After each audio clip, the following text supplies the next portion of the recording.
Educational are के point. तो चलिए यहाँ पे स्टार्ट हो रही है आपकी क्लास। अब कितने नंबर लाते हो तो ये नीचे कमेंट बॉक्स में ज़रूर लिखना। दूसरी बात कि आप देख सकते हैं तो आपको क्या याद करना है क्या नहीं वो भी मैं आपसे पूछ लूँगी। चलिए आइए पहले आंसर दीजिए। अगर इस चैनल पर नए हो तो फटाफट चैनल को सब्सक्राइब कर दीजिए, घंटे वाले छोटे से बेल आइकन को क्लिक कर दीजिए। पुराने हैं तो बस लाइक एंड शेयर सब्सक्राइब कर दीजिए।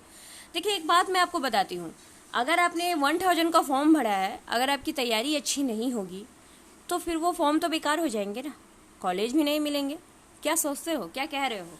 सोचो कि आपको कहाँ 25,000 और कहाँ 2 लाख, अंतर तो बहुत है। 1,75,000 का है तो 1,75,000 चलो मान लेते हैं आपको नहीं हुआ, सेमी गवर्नमेंट में भी हो गया तो फीस तो नहीं बचेंगे, एटलीस्ट कॉलेज तो अच्छे मिलेंगे ना, ढंग का कॉलेज तो मिलेगा जहाँ से आप बीएड की डिग्री तो आपको टाइम पर मिल जाएगी ना। बहुत सारे ऐसे कॉलेज होते हैं जो पैसे ले तो लेते हैं, पास तो करवा देते हैं, लेकिन उनकी डिग्री ही कोई काम की नहीं होती, कॉलेज तो अमान्य हो जाता है, लेकिन एटलीस्ट सेमी गवर्नमेंट तक तो हम ट्राई कर ही सकते हैं ना। तो इतने काम के लिए आपको करना तो पड़ेगा ही। तो अगर आप हमारे ग्रुप में जुड़ना चाहते हो तो जुड़ सकते हो, वहाँ जाइए, टेस्ट दीजिए, सारे बच्चों के साथ कंपेयर कीजिए। डेली 4 बजे और रात 9 बजे शाम में क्विज होता है, क्विज में भाग लीजिए। ज़्यादा से ज़्यादा अपने जीके को स्ट्रॉन्ग कीजिए। टीचिंग एप्टीट्यूड होता है, इंग्लिश भी ये लोग करते ही है तो आप उसमें जाइए, भाग लीजिए। बाकी मॉक टेस्ट फुल होता है। तो ग्रुप में जुड़ने के लिए नीचे डिस्क्रिप्शन लिखा हुआ है, मेरे सेकेंड चैनल जीके विद प्रीति पर भी आपको मिल जाएगा, वहीं से जाकर जीके जरूर पढ़िए। तो नीचे लिंक सबका दिया हुआ है। मैं आपको ग्रुप में जुड़ने के नियम बता देती हूँ। 94 ये हमारा व्हाट्सअप नंबर है। आप यहाँ पे मैसेज करते हैं, आपको यहाँ पे कुछ नहीं करना है, 250 पे करना है, स्क्रीनशॉट शेयर करना है, देन आप ग्रुप में ऐड हो जाते हैं। आपको इसके साथ 4 बुक मिलती है, 40 पीडीएफ मिलती है और देन टीचमेंट की आईडी मिलती है। वहाँ पे मॉक होता है, डेली आप जाकर मॉक दे सकते हो। तो चलिए हम अपना क्लास अब स्टार्ट करें। निम्नलिखित में से किसने संस्कृत व्यापार व्याकरण पर एक संयोग, एक प्रसिद्ध शोध प्रबंध लिखा? बताइए। तो पाणिनि ने लिखा है। भारत के किस राज्य में वनस्पति को हेलोफाइट्स के रूप में वर्गीकृत किया जाता है? बताइए। ये बीएड के एंट्रेंस एग्जाम में क्वेश्चंस पॉइंट ऑफ व्यू से बहुत इंपॉर्टेंट हो सकते हैं।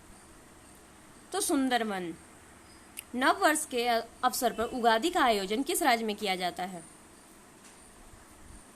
तो ये किया जाता है कर्नाटका में। मनुष्यों में ऊर्जा तथा पादपों का स्रोत किस में होता है? बताइए।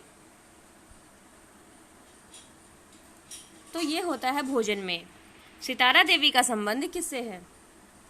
तो सितारा देवी का संबंध कथक नृत्य से है। स्कूल व्यवस्था का मुख्य जिम्मेदारी किसके ऊपर रहता है? बताइए।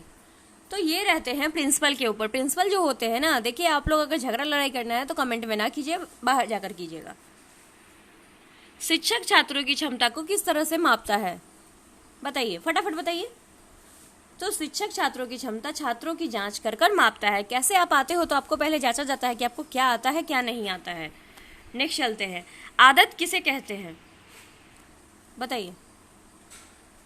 तो आदत कहते हैं कोई कार्य की पुनरावृत्ति को हम आदत कहते हैं। स्कूल में अनुपस्थित रहना, भाग जाना, इसके कौन से कारण है? तो ये है उपरोक्त सभी। अप्रभावी शिक्षक, शिक्षक का प्रभाव नहीं होना, अभ्यास क्रम में रुचि का अभाव, अगर आपको इंटरेस्टिंग नहीं रहेगा तो आप क्लास से भी भाग जाओगे, मेरे क्लास से भी। शिक्षण की निर्बल पद्धति। व्यक्तित्व से आप क्या समझते हैं? बताइए। तो व्यक्तित्व से व्यक्ति का व्यवहार समझ में आता है। क्या आता है? तो व्यक्ति का व्यवहार समझ में। स्कूल में ड्रॉपिंग आउट होना का मतलब क्या होता है? तो स्कूल को हमेशा के लिए छोड़ना होता है, स्कूल में ड्रॉपिंग आउट का मतलब। निम्नलिखित में से कौन सा कार्य लॉर्ड कर्जन के काल में नहीं हुई थी? बताइए। तो ये हंटर आयोग का गठन, जो कि लॉर्ड कर्जन के काल में बिल्कुल नहीं हुई थी। किस क्षेत्र की मृदा निर्माण ज्वालामुखी के शैल असीतास्म अपक्षय द्वारा होता है?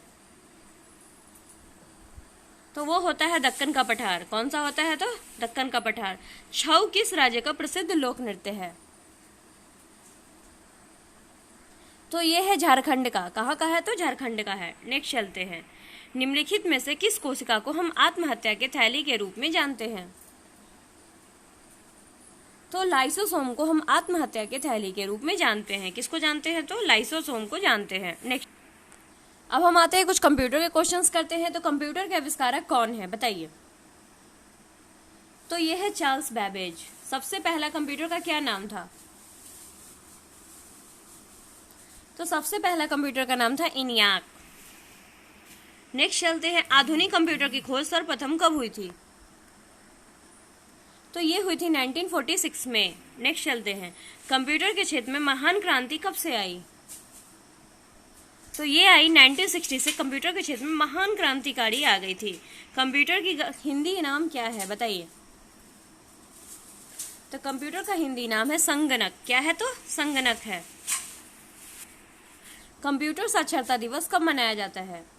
तो ये मनाया जाता है 2 दिसंबर। कब मनाया जाता है? 2 दिसंबर। सीपीयू का फुल फॉर्म क्या है? फटाफट बताइए आप लोग, इतना लेट आंसर में। चलिए, तो ये है सेंट्रल प्रोसेसिंग यूनिट। कौन सा है? तो सेंट्रल प्रोसेसिंग यूनिट। इनमें से कौन सा सर्च इंजन नहीं है? तो world from alpha search engine नहीं है, बाकी याहू, गूगल, बैडू सब है।